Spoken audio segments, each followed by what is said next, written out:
Good morning, அஸ்ஸலாமு அலைக்கும். எல்லா போலும் இறைவனுக்கே. Welcome to J mom's kitchen. இன்றைக்கி நம்ம ஒரு பழைய முறைப்படி செய்யக்கூடிய ஒரு பழமையான ஒரு ஸ்வீட்டு தான் தேங்காய் பருப்பி செய்ய போகிறோம். இது நம்ம நாட்டு ஸ்வீட்டு. இது வெளியே கிறிஸ்பியாகவும் உள்ளுக்கு சாஃப்டாகவும் இருக்கும். நம்ம பாவு செஞ்சு செய்கிறோம். மைசூர் பாவு ஸ்டைலில் இருக்குது. ஆனால் ரொம்ப குறைவான நேரம், குறைவான பொருளை வச்சு நம்ம ஒரு அருமையான ஸ்வீட் செய்கிறோம். இந்த வருஷம் தீபாவளி கண்டிப்பாக நீங்கள் ட்ரை பண்ணி பாருங்கள்.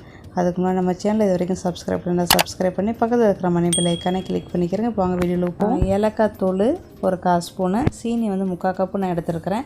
1 கப்பு வெள்ளை திருவிய தேங்காய், அப்புறம் 1 ஸ்பூன் நெய், ஒரு 1/2 கப்பு தண்ணி. அவ்வளோதான் பொருள். சீனி 1க்கு 1 நீங்கள் எடுக்கலாம். அதோட கூட போடாதீங்க, ரொம்ப இனிப்பாக இருக்கும். நான் 1க்கு 3/4 கப்பு தான் சீனி எடுத்துருக்கேன். அப்போ எந்த தட்டில் கொட்டுறீங்களோ அந்த தட்டில் நெய்யை தரைய வச்சுக்கிறேங்க. நம்மளுக்கு இது பெரிய தட்டு தான். அப்புறம் கடாயை வச்சு சீனியை போட்டு அந்த 1/2 கப்பு தண்ணியை போடுங்க. சீனியவும் தண்ணியும் போட்டு அது பாவு வரட்டும். நம்ம பக்கத்தில் இன்னொரு கடாயை வச்சு தேங்காய் பூ லைட்டாக சூடு வர அளவுக்கு சூடு பண்ணிக்கிறோம். லேசாக வறுத்துக்கிறோங்க அந்த தண்ணி சத்து போட்டோம். இந்த தேங்காய் பூ நம்ம வறுக்காமல் கூட செய்யலாம். நம்மளுக்கு கொஞ்சம் தண்ணி சத்தாக இருக்கும். அதனால தான் கொஞ்சம் லேசாக சூடு பண்ணி போட்டோம்னா நம்மளுக்கு கொஞ்சம் 2 வாரத்துக்கு கெட்டு போகாது இந்த பருப்பி. அதனால தான் இதுலேயே நீங்கள் சீனியை கூட போட்டு தண்ணியும் பாலும் மிக்ஸ் பண்ணி கூட கிண்டலாம். அந்த பருப்பியில் 3-4 வகை நம்ம செய்யலாம். தேங்காய் பூ பருப்பி இது ஒரு வகை. இது நம்ம பழைய முறைப்படி செய்கிற வகைமா இது. சரியா? அந்த பக்கத்தில் பாவு ரெடி பண்ணிக்கிட்டு இருக்குது. இது நம்ம இப்போ அடுப்பு அடைச்சிரும். அவ்வளோதான். நம்மளுக்கு ரொம்பலாம் முருவலாம் வேணாம். லைட்டாக தண்ணி சேர்த்து வற்றினா போதும். அவ்வளோதான். அதோட அடுப்பு அடைச்சிருங்க. அந்த பக்கம் பாவு ரெடி பண்ணிட்டுருக்கு. இன்னும் கொஞ்ச நேரத்தில் அந்த பாவு ரெடி ஆயிரும். நீங்களே பார்ப்பீங்க, அந்த கலர் மாறும். அதுதான் நம்மளுக்கு ஒரு கம்பி பதம். பிசு தன்மை இருந்தாலும் போதும் நம்மளுக்கு. இப்போ பாருங்கள் ஃப்ரெண்ட்ஸ், இன்னும் ஒரு நிமிஷத்தில் நம்ம பாவு திக்னஸ் வந்துருச்சு பாருங்கள். உங்களுக்கே தெரியுது. இதுதான் பாவு பக்குவம். சரியா? ஒரு கம்பி பதம் இது. பிசுன்னு தனிமையில் இன்னும் கொஞ்சம் லேசாக இருக்கும். நீங்கள் இப்போ ஒரு லைட்டாக பிசுன்னு வரையிலேயே நீங்கள் தேங்காய் பூ கொட்டிடுங்க. நான் ஒரு கம்பி பதம் வைக்கிறேன். எனக்கு மேலே கிறிஸ்பியாகவும் உள்ளுக்கும் சாஃப்டாகவும் வேணும் என்னோடய பருப்பி. அதனால் நான் அப்படி செய்கிறேன். நீங்கள் லேசாக பிசு தனிமை இருக்கையிலே நீங்கள் தேங்காய் பூ கொட்டிக்கின்றனால கிண்டலாம், ஒன்றும் பிரச்சனை இல்லை. அது உள்ளுக்கும் சாஃப்டாக இருக்கும், வெளியவும் சாஃப்டாக இருக்கும். பாவு இல்லைன்னா நம்ம ஒரு கம்பி பதம்னா நம்மளுக்கு வெளியே கிறிஸ்பியாகவும் உள்ளுக்கு சாஃப்டாகவும் இருக்கும். இவ்வளோ தான் வித்தியாசம். அப்படி தேங்காய் பூ கிடைக்காதவங்க காஞ்ச தேங்காய் பூ கடைகளில் இருக்கும். அதை வாங்கி நீங்கள் பால் போட்டு செய்யலாம். தேங்காய் பாலும் போடலாம், பசும்பாலும் போடலாம். சரி? அதோட ஏலக்காய் தூள் ஒரு 1/4 ஸ்பூன் போடுங்க.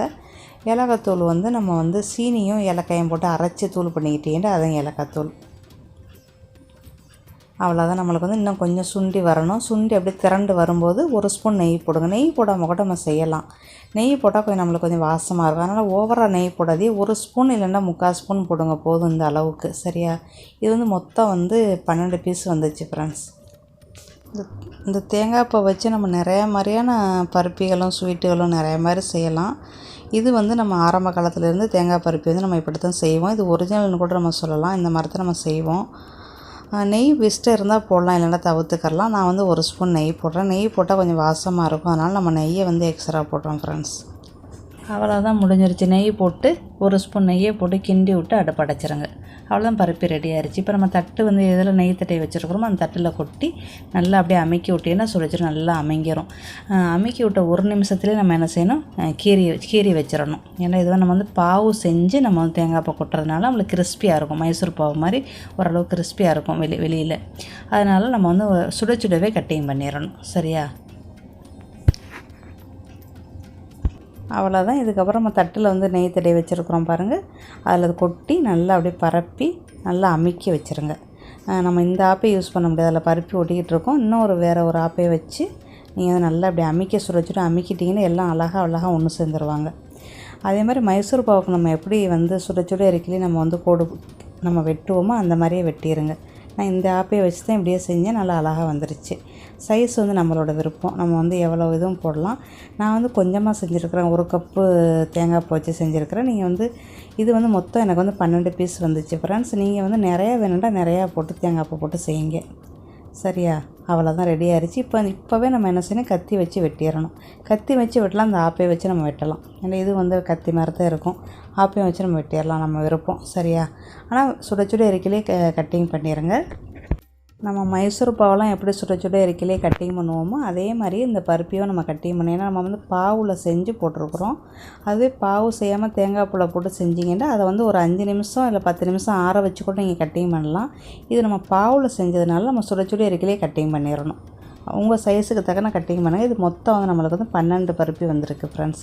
நீங்கள் கூடுதலாக வேண்டாம், கூடுதலாக தேங்காய் பூ போட்டு செஞ்சுக்கிறோங்க. தேங்காய் பூ சீனி அவ்வளோதான். 2 பொருளை வச்சு நம்மளுக்கு அருமையான ஒரு ஸ்வீட் செஞ்சிட்டோம். கூட கொஞ்ச நேரத்தில் நம்ம செஞ்சிட்டோம். மிஞ்சி பார்த்தா ஒரு 10 நிமிஷம் தான் இது செய்கிற வேலை. எல்லா மொத்த வேலையுமே உங்களுக்கு 10 நிமிஷம் தான் friends.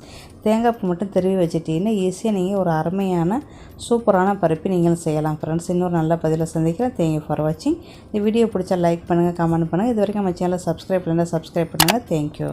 Like, subscribe, JJ Max Kitchen. Bye. See you. Bye.